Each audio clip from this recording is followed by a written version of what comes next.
Olá, boa tarde. Morreu ontem à noite em Petrópolis, no Rio de Janeiro, a atriz Heloísa Mafalda. Ela tinha 93 anos e sofria de problemas respiratórios.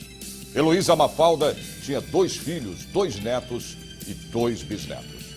Você vai ver também no Jornal da Assembleia de hoje. Aprovado o relatório final da CPI Etos, deputados sugerem a criação de um órgão interno de controle, autonomia financeira e descentralização regional do CONDEP. Deputados da CPI das organizações sociais querem mais explicações sobre quartelização de contratos. 3 projetos de lei complementar são aprovados em plenário. Proposta que dobra o orçamento impositivo passa na Comissão de Constituição, Justiça e Redação. Reunião da Comissão de Ciência e Tecnologia termina em bate-boca entre reitor e estudantes da USP. A partir de agora, no Jornal da Assembleia. Uma audiência pública hoje aqui na Assembleia Legislativa vai debater um projeto de lei complementar que estabelece critérios para definir uma cidade como município de interesse turístico. A repórter Silvia Garcia tem agora ao vivo todas as informações. Silvia, boa tarde para você. Boa tarde para você também, Sérgio. Boa tarde a todos. Olha, no corpo desse projeto de lei complementar de 2015, está que a cada 3 anos será elaborado um projeto de lei revisional dos municípios de interesse turístico. E também neste corpo deste projeto de lei complementar estarão melhorias vistas aí, revisadas pelo governo do estado. Como nós estamos em 2018, 3 anos depois, está na hora então de rever estes critérios. Essa audiência pública, Sérgio, está marcada para começar a partir das 2 horas da tarde e deve durar aí umas 3, 4 horas aí de discussão para elaborar esse projeto de lei revisional. A audiência vai acontecer no auditório Teotônio Vilela e à frente dela está o deputado Edmir Chedir, do DEM. Sérgio. Ok, obrigado pelas suas informações, Silvia. E a repórter Priscila Silvério tem agora os detalhes de um evento que vai debater aqui na Assembleia a representatividade da população negra na política. Priscila, boa tarde para você. Boa tarde, Sérgio. Boa tarde a todos. É isso mesmo. Bom, o evento é uma parceria entre o portal Alma Preta e a deputada Alessi Brandão, do PCdoB. O debate ele vai ser transmitido pelas redes sociais, então vai haver interatividade com a população. Pode, então, enviar perguntas para os palestrantes via Facebook, tanto oficial da deputada Alessi Brandão, como também o portal Alma Preta. O assunto dessa noite, afrodescendentes e política. Sérgio, o evento está marcado para começar às 7 horas da noite no plenário Tiradentes. Ok, Priscila, obrigado. E a repórter Érica Rezende está no plenário Juscelino Kubitschek, aqui da Assembleia, onde acontece hoje à noite uma sessão solene para homenagear a apresentadora e modelo Luísa Mel. É isso, né, Érica? Boa tarde para você. Boa tarde, Sérgio. Boa tarde a todos. A apresentadora e modelo Luísa Mel é uma ativista em defesa dos direitos dos animais e também do meio ambiente. Desde 2015, ela tem um instituto que abriga cerca de 400 animais e também promove feiras de adoção gratuitamente. Todo o trabalho é voluntário e ela recebe hoje aqui a medalha de honra ao mérito legislativo, que é a mais alta honraria da casa. A iniciativa é do deputado Fernando Capês, do PSDB, e esse evento acontece às 8 da noite, aqui no plenário Juscelino Kubitschek. Sérgio. Ok, Érica. 3 projetos de lei complementar foram aprovados em plenário ontem. A reportagem é do Jeremias Gomes. Os deputados aprovaram em sessão extraordinária o projeto de lei complementar 11 de 2018. Esse projeto reclassifica vencimentos e salários de servidores das secretarias de Estado, Procuradoria-Geral e também de autarquias. Aprovado também o projeto de lei complementar 16 de 2018, que trata da revalorização das escalas de classe e vencimentos do quadro da Secretaria da Assembleia Legislativa de São Paulo. Por fim, foi aprovado o projeto de lei 683 de 2017. Este de autoria do deputado Pedro Cacá, do Podemos, equipara pessoas com doença renal com as demais pessoas com necessidades especiais para fins de preenchimento do percentual legal de vagas. O objetivo deste projeto é contribuir para a inserção no mercado de trabalho para essas pessoas que têm doença renal. A CPI, que investiga irregularidades nos contratos com as organizações sociais de saúde, ouviu Raino Burmester, coordenador da Comissão de Avaliação de Contratos com entidades sociais. Para os deputados, as explicações de Raino não foram convincentes, principalmente em relação às quarteirizações de serviços de gestões públicas repassados a prestadores já terceirizados. Em denúncias apresentadas à CPI, haveria o envolvimento ilegal de funcionários públicos com alguns tipos de contrato. Na pauta, uma oitiva do Dr. Raino Burmester, coordenador de recursos humanos da Secretaria de Saúde e também coordenador da comissão que avalia a execução de contratos junto às OS. Raino está no cargo há 7 anos. Em sua oitiva, disse que a Secretaria faz 4 reuniões por ano para avaliar os contratos com as organizações. Mais de 100 contratos. Mais de 100 contratos. Desses, qual o valor, por exemplo, do último ano? É difícil dizer, é muito difícil. E esses valores, inclusive, variam, eles são, eventualmente, há retroratificações desses contratos, então é muito difícil dizer. O doutor Burmester também falou sobre as denúncias sobre a CROSS, uma organização social que regulamenta a oferta de serviços de saúde do estado de São Paulo. Eu não quero, criar polêmica, mas a comissão planejou uma visita à CROSS, tá certo? Convidou todos os membros da comissão para vir. Nenhum foi, tá certo? Nós temos em São Paulo o Hospital das Clínicas, que atende todo o país, que tem um trabalho perfeito. Nós temos lugares pontuais no estado de São Paulo, às vezes no canto do estado, que fazem um atendimento perfeito e não tem reclamação. Mas se você sair aqui na rua, você vai fazer uma pergunta entre 10 pessoas que você encontrar que são usuários da saúde pública, e dos 10 lá você vai ver 9 reclamar. É óbvio que no ranking aí da saúde, o estado de São Paulo é o que melhor está no país, é o que melhor atende. Porém, nem sempre é culpa do governante, nem sempre é culpa do secretário. Os modelos que acontecem nos contratos lá na ponta, sendo a má gestão. Um dos principais pontos questionados pelos deputados foi em relação aos contratos de quarteirização. Na prática, as OS contratadas repassavam os serviços para outras empresas. Há denúncias de que 5 contratos teriam como sócios funcionários públicos, um procedimento ilegal, de acordo com o próprio Estatuto do Servidor, que proíbe qualquer relação comercial de funcionários com o Estado. Raino Burmester pouco falou sobre essas denúncias. Eu sei o que é quarteirização, realmente eu não sei o que você está falando. A OS tem um contrato de gestão, não é uma empresa terceirizada, então não sei exatamente. Agora, de novo, houve uma denúncia que foi trazida por um membro do Conselho Estadual de Saúde, me foi passado às mãos, nós vamos verificar e vamos dar uma resposta. Não há por que não dar resposta, mas é preciso entender direito do que está se falando. Tá certo? Quarteirização, terceirização, pejotização, banalização do trabalho, do que está se falando, tá certo? E vamos investigar claramente o que está sendo feito. Para os deputados, mais de 3 horas de oitiva não foram producentes e demonstra falhas em vários lugares.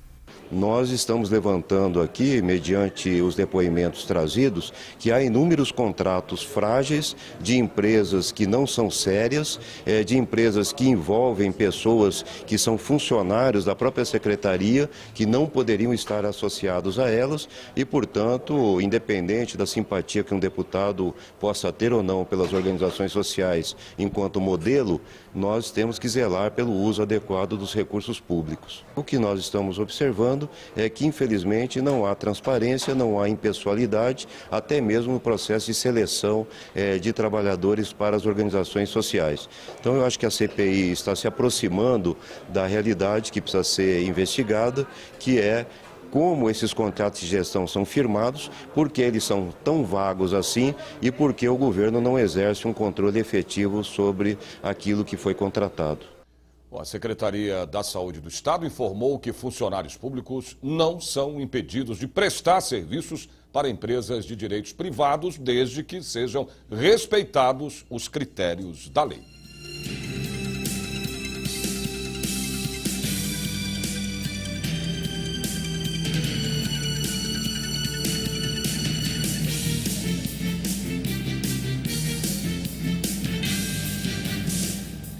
Deputados aprovam por 6 votos a 1 o relatório final da CPI Etos Condep. Os detalhes você tem em 30 segundos. Até já.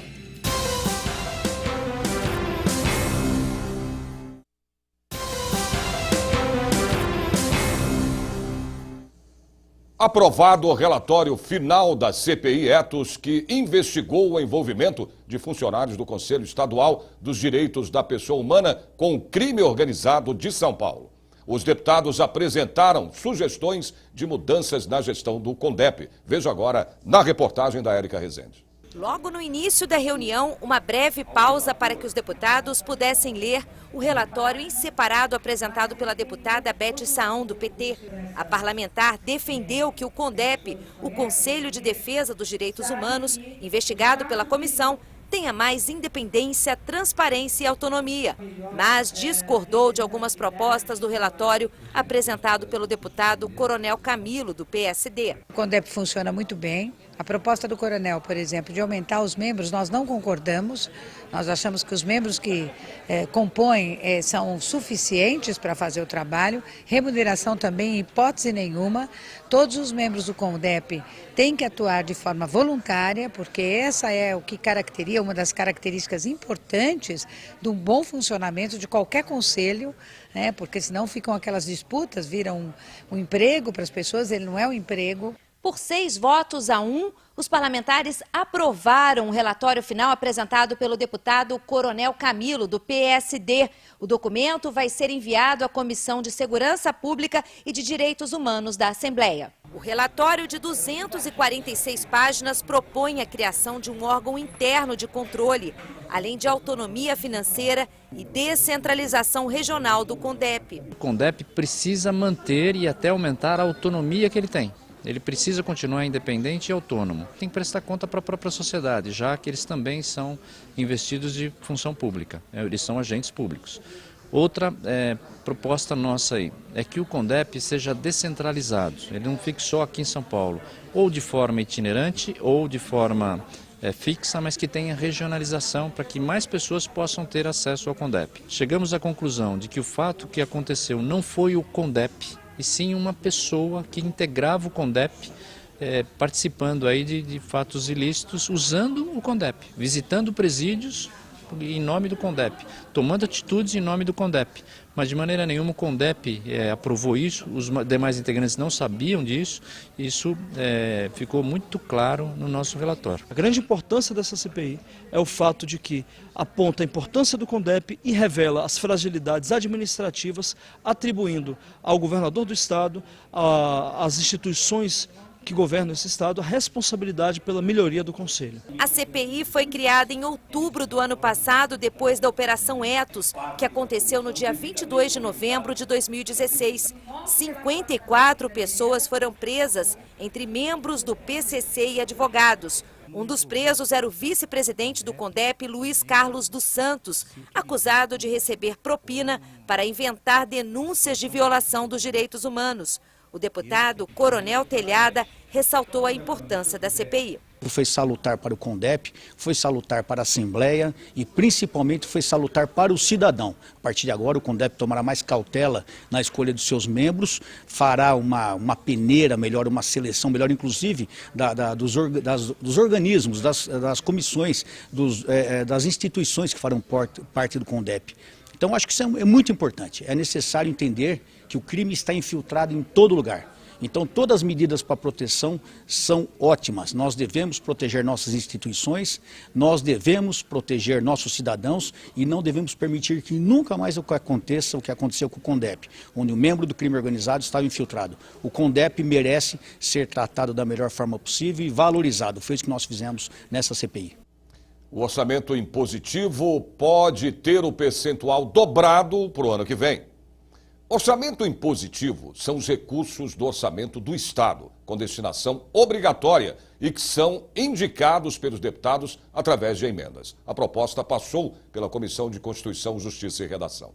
A partir deste ano, os deputados do Estado de São Paulo podem direcionar cerca de R$ 4.800.000 aos municípios com recursos do orçamento do Estado. Os investimentos com indicação dos parlamentares são impositivos, ou seja, após aprovados no orçamento, devem obrigatoriamente ser cumpridos. 50% dos valores devem ser destinados para as áreas da saúde e o restante para as áreas como infraestrutura, por exemplo. Cada deputado na sua cidade, na sua região, pode orientar o governo do Estado de São Paulo e o seu governante, neste momento o governador Márcio França, para onde deverão ser encaminhados recursos para atendimento em instituições, associações, para infraestrutura, para saúde, para educação, enfim, para que esse valor possa chegar nos municípios e atender a necessidade daquela comunidade. Ninguém melhor do que o próprio deputado que vive na sua cidade e na sua região para conhecer as demandas e as necessidades que aquela região tem. Ao todo, os deputados analisaram 22 proposições na CCJR. Entre os projetos de lei aprovados na comissão e que seguem o trâmite legislativo está o 1095 de 2017, da deputada Maria Lúcia Amari, do PSTB. A parlamentar falou da proposta que institui a política de prevenção das IST, HIV, AIDS com jovens e adolescentes. A prevenção ainda é a melhor condição de se resolver, de se diminuir essa incidência. Então, eu fico feliz hoje de ter sido aprovado aqui, né? Vai passar ainda nas comissões de saúde e de educação, mas eu espero também que se tenha em vista apenas focada na questão que é uma questão de saúde pública, né? Que todos os deputados e deputadas tenham essa sensibilidade para que nós possamos implantar nas escolas, principalmente no nível médio, para que nós possamos reduzir esse índice. Uma audiência pública aqui na Assembleia Legislativa debateu a situação das universidades federais do estado de São Paulo. Com bastante representatividade entre docentes, alunos e funcionários das universidades federais do estado, os participantes falaram em desmonte. Com essas políticas todas que atacam o sentido público da universidade, reduzindo investimentos, reduzindo nosso espaço de deliberações, vindo um monte de normativas diferenciadas também, que a gente não esperava, né? Isso tudo tem dificultado muito o ensino, a pesquisa e a extensão, comprometendo, inclusive, de uma maneira contundente e preocupante, o sentido público da nossa criação. A falta de recursos não é só para projetos futuros. Eles alegam que o congelamento de repasses afeta a manutenção de serviços já oferecidos. Nós apostamos nos últimos anos, o governo como um todo, na expansão das universidades federais, criamos muitos campi, criamos muitas vagas, pudemos expandir para todos os recantos do Brasil e, no entanto, essa expansão ainda não finalizou e se consolidou e para isso precisa de recursos, não só financeiros para construção, como ainda contratação de funcionários, servidores. Vitória conta que já viu muitos colegas indo embora. Ela afirma que para muitos estudantes fica impossível se manter na universidade sem o auxílio das bolsas. O principal problema que está atingindo a Unifesp hoje é a questão das bolsas, que são as bolsas oferecidas aos alunos para que eles tenham condições de estudar, mas dentro da permanência a gente também tem diversos outros problemas, como a questão da moradia, por exemplo, questão da creche. Então o principal problema que atinge a gente hoje é a permanência estudantil. No interior do estado, os funcionários da UFSCar também enfrentam vários problemas, segundo a direção do sindicato. Nós temos uma posição contrária a que esses cortes acabam se refletindo sobre os setores que mais dependem da universidade, particularmente os bolsistas. A iniciativa foi do deputado estadual pelo PSOL, Carlos Genasi, que já se comprometeu em tomar providências. Nós vamos encaminhar as reivindicações, as principais denúncias para o MEC, para o Ministério da Educação, pedindo providências. Podemos acionar também da Assembleia Legislativa, tanto a Comissão de Educação da Câmara dos Deputados, como também a Comissão de Educação do Senado Federal. E, além disso, nós podemos também acionar o Ministério Público Federal.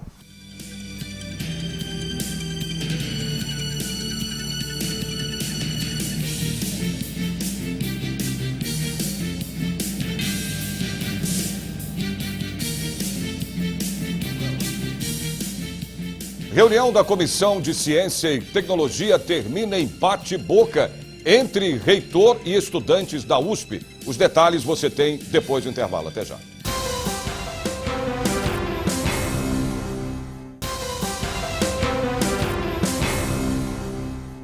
Um bate-boca entre estudantes e o reitor da USP, Vahan Angolfian, antecipou o fim da reunião da Comissão de Ciência e Tecnologia. Em pauta, a crise do hospital universitário. A reunião da Comissão de Ciência, Tecnologia, Inovação e Informação foi marcada para que o reitor da USP prestasse contas da gestão em cumprimento ao parágrafo 4º do artigo 52A da Constituição do Estado de São Paulo. Mas moradores da região do Butantã e alunos da USP aproveitaram para questionar a queda de investimento para o hospital universitário.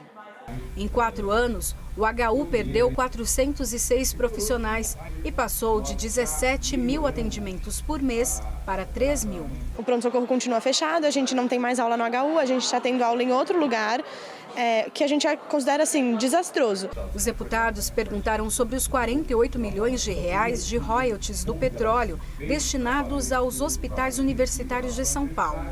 A emenda foi aprovada no final do ano passado pelos deputados aqui da Assembleia Legislativa.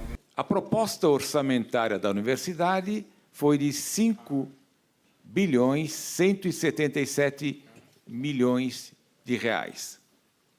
A proposta aprovada pela Assembleia foi de 5 bilhões 177 milhões de reais. Então, deputado José Américo, não houve aumento. A única coisa que ocorreu, e que eu posso perceber, retirou-se 48 milhões da rúbrica que pega a parte de ensino e foi colocada na área que os senhores chamam de assistência, não é assistência, é atendimento integral e descentralizado no SUS São Paulo.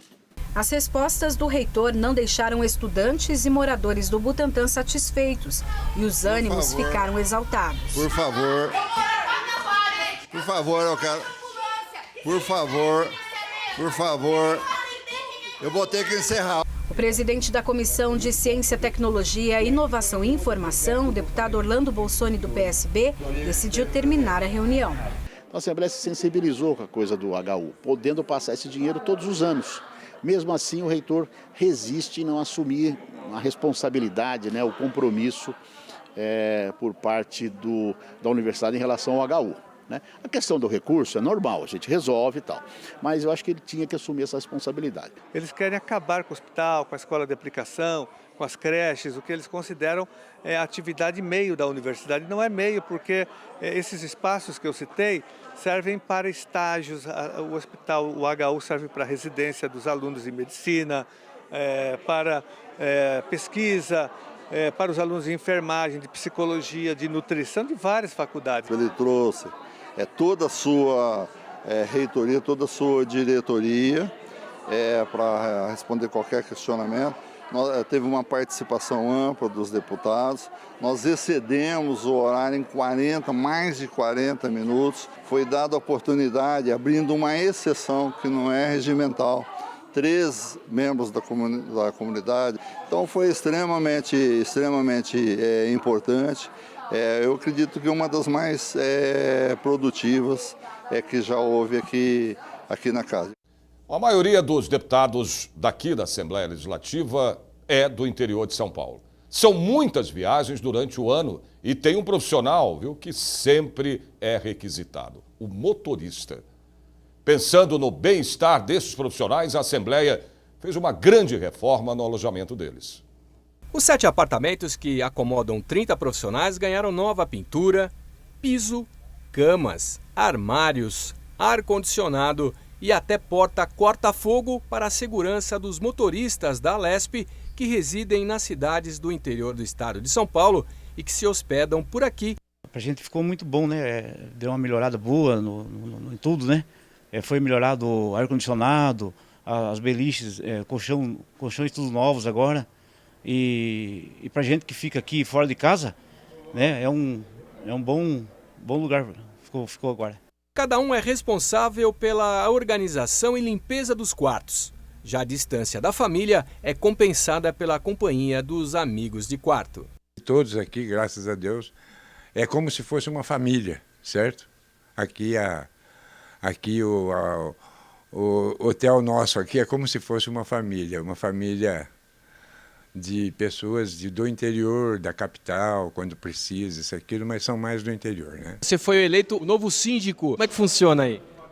Olha, a gente, quando montamos agora, eu fiz uma lista de quem dormia em cada quarto, todo o pessoal, e através desse esquema aí, o pessoal sempre me acatando, eu só queria dormir no quarto tal. Eu fui arrumando tudo certinho, mas é tudo muito bem organizado. Eu vou nos quartos, falo com todo o pessoal, com todo mundo respeita a gente, um respeita o outro. O presidente da Alesp, o deputado estadual Cauê Macris, e o segundo secretário, o deputado estadual Estevão Galvão, ressaltaram a importância das novas acomodações para o bem-estar dos funcionários. Os turistas que viajam aí em locais distantes do interior, viajam 700, 800 quilômetros, então tem que ter uma acomodação digna. Quando nós chegamos aqui, eu senti, o Cauê também sentiu, que estava muito assim, desumano. Então, fizemos um contato com a mesa toda, o Luiz Fernando, o Cauê, ele autorizou, nós então fizemos essa reforma que não virou nenhum hotel 5 estrelas, mas a acomodação está infinitamente melhor. São as pessoas que trabalham com a gente no dia a dia, né? Nós temos que olhar. E existia uma forma subhumana, inclusive, né, nas acomodações que eram dadas às pessoas que dormem e pernoitam aqui na Assembleia, né, com a sensibilidade tanto do Estevão Galvão, com a sensibilidade do Luiz Fernando, né, nós fizemos essa reforma, agora adequada para que os motoristas possam se instalar, né, então acho que é uma coisa importante, principalmente do lado humano. O que deu para sentir é que aqui é uma família para eles, até porque eles ficam praticamente a semana toda fora, né? Muitas vezes convivem mais com os seus colegas de trabalho do que com a própria família, né? Como é o nosso caso, a gente convive muito mais com as pessoas que trabalham junto com a gente do que com a nossa própria família. Então acho que é importante, né, uma obra importante, né, para os motoristas, para os funcionários aqui da garagem da Assembleia.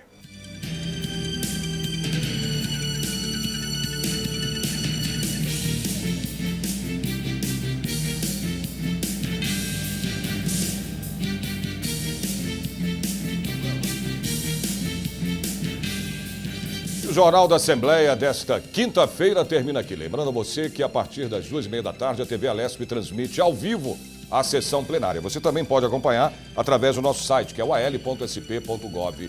A gente se vê de novo amanhã a partir do meio-dia. Até lá.